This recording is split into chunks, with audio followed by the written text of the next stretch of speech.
Hey everybody, James Reeves with TFBTV. Today on TFBTV, we're going to talk about that movie with that hot brunette actress. She's wearing the blindfold the whole time, you know, the one. We're going to the playroom. No. Unfortunately, not that one. This is filming from the waist up, right? No, today we're talking about Sandra Bullock's new movie from Netflix, Bird Box, and we're going to discuss the guns from Bird Box. Any movie that is like post-apocalyptic or like post-event, that's like a survival film and involves guns, I'm into it. So I watched it and I thought it would be really cool to make a video about the guns that they use in the movie Bird Box. Now, if you don't know about the film, basically what happens is that there are these demons that inhabit planet Earth, or they invade planet Earth, or whatever the case may be. I don't know if they're supposed to be from hell or extraterrestrial or what, but if you look at them, then it makes you see like the most horrible thing that you've ever seen in your life, and it makes you kill yourself. And that happens to a bunch of characters in the movie. He wipes out a huge portion of the population, these forced suicides caused by these demon things. And these all-powerful demon things, they can cut through the reality of space and time, and they can visit planet Earth, and they can make people kill themselves, but they can't go inside houses, which is kind of weird. So in any event, what ends up happening a lot of times is you have people that are inside houses or inside cars, and they kind of tape up an obstruction so you can't see outside and the demons can't get inside, and so you're safe and you don't have to wear a blindfold. But if you go out, all the characters are wearing blindfolds except for the marauders. There are these crazy marauders. They can see the demons, and they try to drive other people to see the demons too by taking their blindfolds off or just killing them, whatever. So that said, it kind of introduces this unique tactical element to the film in that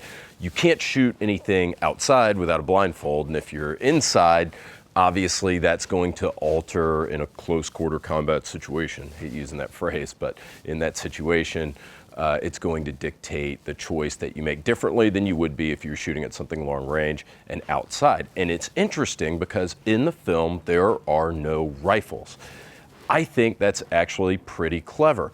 With a rifle, what do you use that for primarily? What's its main advantage? You can engage targets at a long distance. Well, you're not going to be doing that because you can't see outside, so you're not going to be making any long-range shots. So let's start talking about the handguns first. Now, I think the auto-loading pistol is probably the best thing that you could have in this potential scenario, and you see a lot of them in the movie. So first of all, it's got a lot more capacity than a shotgun.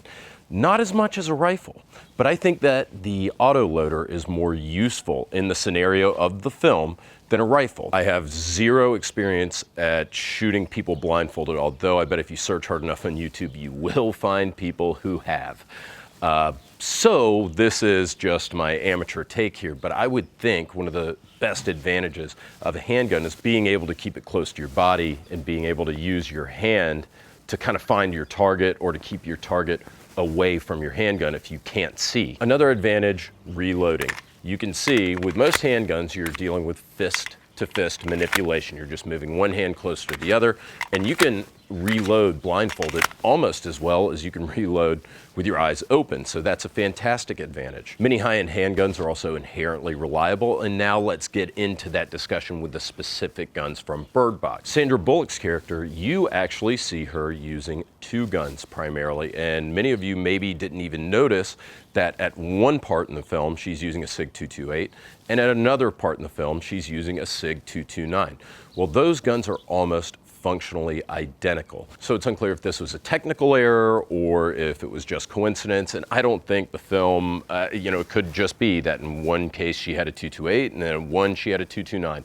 Probably not a bad idea, especially since they take the same magazines. We're going to go down the river a little bit to discuss why the 228 or the 229 would be an excellent post-apocalyptic event sidearm. The 228 is perhaps one of my most favorite 9mm handguns ever made.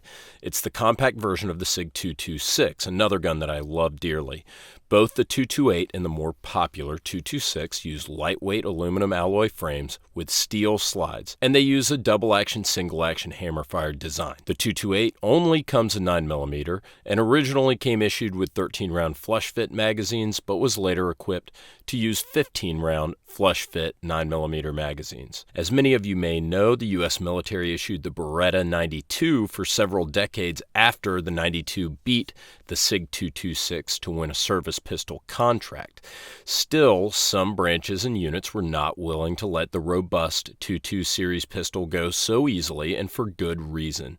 The SIG 22 series is one of the most durable and reliable handgun lines ever made.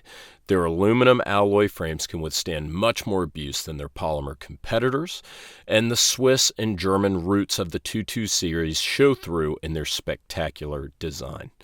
While the 226 lost to Beretta as the U.S. service pistol, the 228 found its way into many Air Force, Army, and Navy units, designated as the M11. The 228 has an estimated service life in excess of 25,000 rounds, and during the 1992 trials of the M11, 3 228s fired 15,000 rounds each, and only one of them had a single stoppage. About 25,000 units were issued to the Army, Navy, and Air Force. And although the larger 226 was beaten by the Beretta as the service pistol for the U.S. military, the 226 didn't truly lose out. It was later adopted by the U.S. Navy SEALs because of its legendary and unstoppable reliability. Commercially, the 228 was all but replaced by the 229 after SIG moved some of its milling operations to the United States. Prior to that point, all 228s and almost all 226s were made with folded steel slides that had breech blocks. The breech blocks should be replaced every 5,000 rounds, although they last much longer typically. Here I'm demonstrating a folded steel slide 226 with a breech block from a 1988 West German 226 next to a single-piece stainless milled steel slide 226. As I said earlier, Mallory, Sandra Bullock's character in Bird Box, has a 228 earlier in the film, but a 229 at a later point in the film. But it was probably a mistake made by the production team because the guns are so similar. In fact, they use the same frames and magazines, among other parts.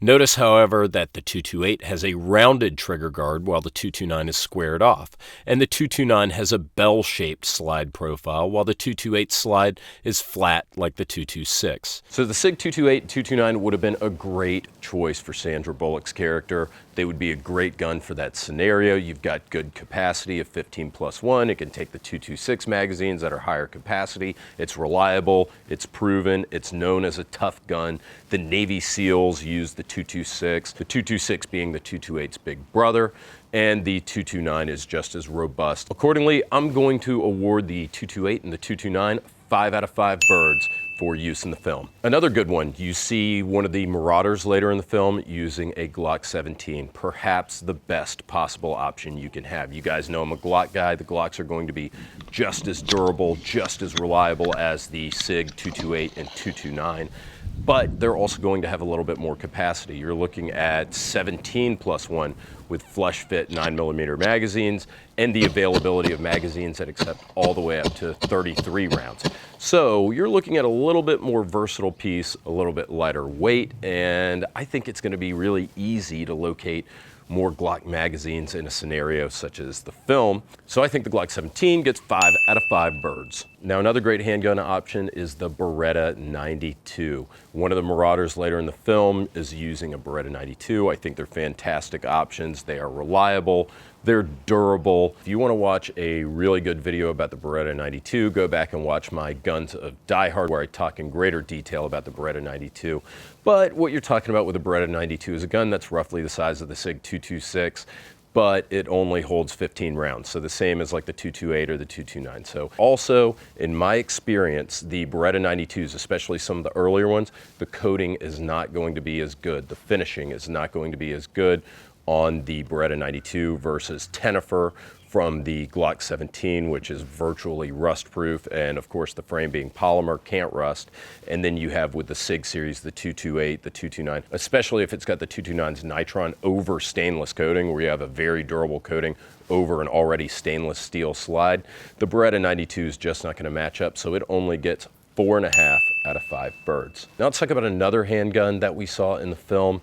That is the Ruger SP101. I love the Ruger SP101. I've reviewed it on TFBTV. You should go check it out. I think they're great pistols. I think they're great revolvers. However, I think they are a terrible choice in the context of the Bird Box film. Why is that? Well, we're talking a low capacity. You're talking 5 to 6 rounds depending on what you're using. And yes, while it might be powerful if you're shooting .357, again, that limiting capacity of 5 rounds versus, say, if you have the 229 or the Glock 17 that has 15 rounds, 17 rounds, that's a severely limiting factor in terms of usefulness of the SP-101. So it is a terrible choice, not to mention reloading. If you have to reload, you fire your only 5 or 6 rounds, then you're going to have to find your loose ammo, get them loosies, and you're going to have to jam them into your cylinder without being able to see anything. So that makes the Ruger SP-101, other than being a great gun and being utterly reliable,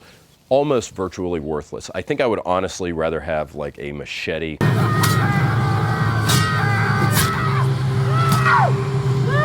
or a big Crocodile Dundee knife with a lanyard on it or something instead of a measly 5 or 6 shot revolver that's going to be very difficult to reload. The SP-101, sorry about that, but you're only getting 2 out of 5 birds. Now finally, you have shotguns in the film. You have John Malkovich's character in his mansion. He's got a Remington 870. Then you've got one of the Marauders using one of the Remington TAC-14s, which is the sawed off, quote unquote, the 14-inch barrel using the pistol grip. And I think that these are decent choices. It's definitely going to be better to have a shotgun than a pistol indoors if you can see. Outdoors, not so much. You got that long shotgun, you've got to use both hands for it. And if somebody gets inside of your muzzle, you're probably screwed, especially if they have a gun or an edged weapon. But talking indoors where you can see, much more powerful, much more accurate than a handgun. Probably a better choice if you're in John Malkovich's scenario than using just a measly 9mm handgun if you're going to be indoors. If you remember, guys, there's that scene, and right now I'm dead serious. This is a total spoiler alert. So I'm gonna give you a couple of seconds, and if you haven't seen it, I'm gonna try to put a little timestamp here for you to skip past this discussion.